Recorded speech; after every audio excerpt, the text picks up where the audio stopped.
What is going on YouTube? Welcome back to the channel and welcome back to another video. So today I think it's going to be a really rad video. We're going to try to accomplish two different things with today's video. Not only are we installing a new part into the Porsche, but with the part we're hoping to diagnose a potential problem that the car is having that was brought to my attention last video when I was cruising through the canyon with my buddy with the red E36. So in that video, someone commented that their 944 was experiencing the same characteristic that my 944 was doing, and that would be that my car is only making around 1.2 bar of boost. And from my understanding, I believe these cars are supposed to make around 1.5 bar of boost. I don't know what that translates to in PSI, but that is what I've read, and so we're going with that. But essentially, what I'm trying to figure out is not only am I having a problem or not, but also will the car feel any different once the problem, if there is one, is fixed. And so in an attempt to sort of figure out if we are having an issue, we're going to be installing this autometer boost gauge that I picked up from Summit Racing and figure out ultimately if my car is having problems, because if it is and I'm not making full boost, I'm really excited to see what the car feels like when it is, because since picking it up I've been pleasantly surprised every single time I take the car out, because the car feels really good. It pulls pretty hard for an old car, and so if there's room left on the table in regards to how this car is running, I'm really excited to see if that's the case. So what we're going to do today is I'm going to walk you through the process of installing this boost gauge into my car. I've been doing some research because I'm completely unfamiliar with like aftermarket gauges and stuff. I've never installed any in any of my cars in the past. So, and with my research, there actually isn't almost any videos at all about installing one of these gauges in a 944. There's a bunch of forum posts about it, but there's not a really detailed video for people to watch to be able to install it into their car. And so I'm hoping that this video can kind of help other people who might be in a similar predicament or just want to install a boost gauge in their car in general. So with that, let me take you through the process. Let me show you what I got and what we got going on today. So let's get into it. Alright, so this is the autometer boost gauge I picked up from Summit Racing. I want to say I paid about $70 for this. I'll link it in the description below in case you want to pick one up yourself. But the kit comes with everything you see here. Obviously a boost gauge. It comes with a couple grommets in case you want to route any of these lines through maybe a firewall. It comes with tubing to be able to connect the T-fitting to the boost gauge. It comes with compression fittings. It comes with this little light that I don't think we're going to install today. I don't really drive the car at night, so I don't really see this as necessary.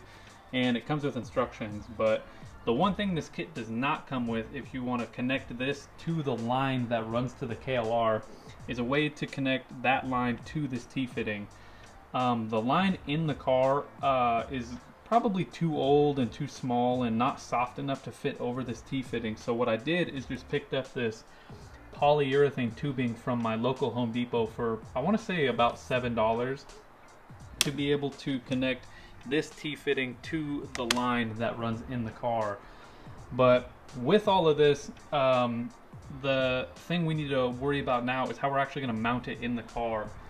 And so what I decided to do is I actually took some inspiration from a company called Lindsay Racing, who specializes in aftermarket parts for these transaxle Porsches. They actually make a plate for this exact purpose, mounting gauges in your Porsche 944. And it sits underneath the factory radio, and I was gonna pick one up, but the problem is that for some reason my only shipping option was $20, and so I actually figured it'd be a cool idea to kind of build one myself. And I thought even more so, if I could share those measurements with you guys, then you'd be able to make one for yourself if you wanted to go that route. So what we're gonna do is I'm gonna go into the car, I'm gonna show you the template I made, and then we'll get into cutting it out, building the plate, and then installing the boost gauge in the car. Alright, so here's the template I was talking about. As you can see, it fits pretty much perfect in here. The only little spot that you could argue it doesn't is right here, and this is actually because I had to jam a screwdriver to pry this cardboard out because it literally fits so good. But what I'm going to do for you guys is I'm going to take a better picture with these numbers more clearly legible and post it right here. Feel free to pause the video so that way you can save it. But what you could do is now take those measurements and make one of these plates for yourself. You could mount the gauges however you want, but those measurements should get you pretty much in the ballpark for making one of these plates to fit into this slot right here. One thing I do want to note is that if you look over here, you see I have these little slits in the cardboard, and the reason for those is because there's little guides, like little pieces of plastic that kind of sit up, and I don't know if they're to be able to guide the equalizer into this portion or into the center console right here, but I made these little slits, and what it allows is for this plate to sit perfectly flush to the back without having to be pried up at all, not having those slits in there. So definitely stoked on this. It looks really awesome, and I think it'll look really good when I transfer this over to the acrylic, which is what I'm going to do now. If that works out good, then you'll see the boost gauge installed in the acrylic here, and then I could walk you through how to actually install the boost gauge to your car and get it working properly. So I'm gonna remove this, trace it onto the acrylic, and you'll see hopefully in the next clip the boost gauge installed in here. So here we go. All right, man, so it's actually the next day, but I spent a couple hours last night tracing the template over to acrylic and then cutting it all out and making sure the shape fits good in here. But as you could see, this thing turned out pretty much perfect, you guys. I literally couldn't ask for a better design and better fitment out of this piece, which I literally made myself. I sanded the edges a little bit to clean it up, and I got the hole drilled out the right size for this, and I offset the gauge here because I think I mentioned in one of the clips prior, but I do plan on installing another gauge on this side at some point. So I made room for that. This thing came out, dude, so amazing, man. I'm stoked to get it all hooked up and get it installed and working with the car. So yeah, man, so that's what we're gonna do now. I'm gonna walk you guys through the process of how to splice into the boost gauge or boost hose, you can call it, like whatever the car uses to work that gauge right there. We're gonna splice into that line and get this thing working. So here we go. All right, so in order to get to the boost line that runs to the KLR, you need to get to the passenger side footwell of your car. What you're gonna want to do is you want to go underneath here, and as you can see, there's this flap, and you're just gonna want to unstick it and fold it down, and you'll see there's a wooden plate right here. This is just a wooden plate. Mine only has 2 screws, but I'm gonna take these out, and then once this is removed, behind here is the KLR, and I want to say the DME, maybe the ECU, whatever. But if you look, you can almost see it right there. That line right here is the line that we're gonna splice into and route through the carpet right here and up into the center console area to be able to hook it to the boost gauge. So I'm gonna remove this plate right here, and then I will show you guys where I'm gonna cut it to splice it into the boost gauge. All right, so I have this wooden plate removed that I was telling you guys, but I wanted to show you something kind of important. If you're unfamiliar with digging around down here, be very, very careful that you don't take out the wrong screws. The screws or the fasteners, whatever you want to call them, that hold this whole thing on, there's only 4. There's one down in this corner over here. I'm not sure why that isn't focusing, but down in this corner, there's one down in this corner, there's one right there you can almost see, I already have them out, and then one over there. But all the rest of these screws are what hold the computers to this mount.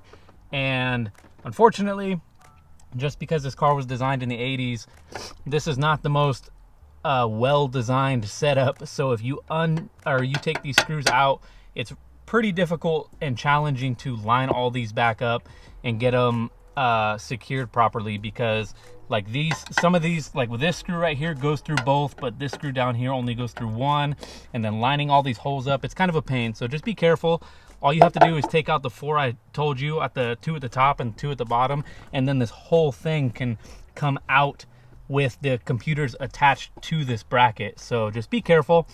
I'm gonna pull this out and then figure out where I want to cut the line and figure out how I want to route the line back here to the console. So here we go. All right, so I finally got this all teed in.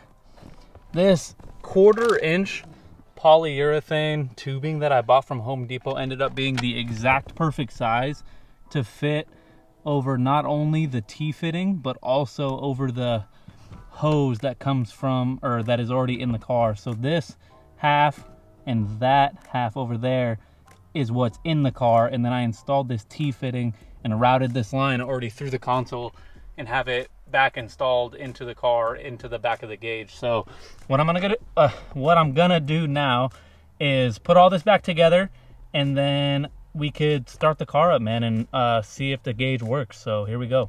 All right, man, everything is back together, and it looks like we have vacuum right now. It looks to be picking something up. So I'm gonna go ahead and put the rest of this back together and kind of clean up this mess, and then we'll go for a test drive and see if this thing is working the way it's supposed to, man. But so far, so good. All right, it's a little loud in here, but the boost gauge definitely works. But I have a feeling my suspicions were correct in that I'm not getting the right amount of boost for this car. So I thought maybe my setup was a little funky. I thought maybe I didn't hook the lines up all the way, but I'm still getting the same 1.2 on the stock boost gauge, 1.2 bar. So I have a feeling that the car has some other problems going on. I'm gonna get back to the house and I'll talk to you guys about it a little more, but I'm stoked that it works. I'm stoked that we confirmed my suspicions, and I'm hoping that the parts that I already bought for the car will take care of this issue. But we definitely have a working boost gauge. All right, man, so there we have it. The boost gauge is officially installed and it is working. This is really, really awesome because this is technically mod number 1 for the Porsche. I've installed a couple parts before I even showed this car on the channel, but I didn't get a chance to film those. So this is officially mod number 1, which I'm super, super stoked about. And even more so, I'm really excited that we have proven that my car is actually having an issue, which I know sounds a little funky, but from my understanding, these cars are supposed to be making around 9 to 14 pounds of boost from factory, at least somewhere around that. And I don't know if you were able to see it in the last clip, but my car is only making about 4 pounds of boost at maximum. That's all I was able to see. And I thought maybe my installation of the boost gauge was incorrect, but my reading on the dash is actually the same it has been since before installing the gauge. So I don't think my installation is incorrect. I think my car is simply only making 4 pounds of boost, which is really exciting because I think that means that there's a lot left on the table for what this car is capable of. So I believe I already have the parts to fix my boost problem, and those will be the next couple videos coming up. But hopefully we'll be able to get the car running the way it's supposed to be running, and even more so, hopefully we'll be able to see a noticeable gain with the car. Because if my car is only making 4 pounds of boost and it's supposed to be making 9 to 14 pounds of boost, I think that means that my car has been kind of limited in what it's capable of doing. And that's pretty surprising because since picking it up, I've always felt that this car is really quick. I'm not super familiar with this chassis. This is the only one I've ever driven, so I don't know what a properly running one is supposed to feel like, but I have a feeling that once we get this squared away and it's making the proper amount of boost, the car should feel a lot quicker. So I'm really, really excited because for what I paid for the parts and what I'm used to with how the car runs currently, it'll be the cheapest power gain I think I could possibly get for this car, which again, I know that's not really correct, but I'm used to the car running on 4 pounds of boost. If it starts to make 9 to 14 pounds of boost, I should see a difference. So I'm really, really stoked. Hopefully this is a pretty decent DIY for you guys. I mentioned earlier in the video that I couldn't find a single video about how to install one of these in a Porsche 944 Turbo. There's a lot of forum posts and stuff, but the install was really simple, and hopefully if you ever felt overwhelmed or felt like you couldn't do this yourself, hopefully this video will be a good guide for if you want to do it, because it was really simple. I think besides making the mounting plate out of the acrylic, I think just simply installing it and cutting into the boost line that goes to the KLR probably took less than an hour. So if I could do it, you could do it. Hopefully this video will help guide you through that process. But anyways, I'm super stoked. If you watched till the end, I appreciate you checking it out, and I hope to catch you in the next one. Peace.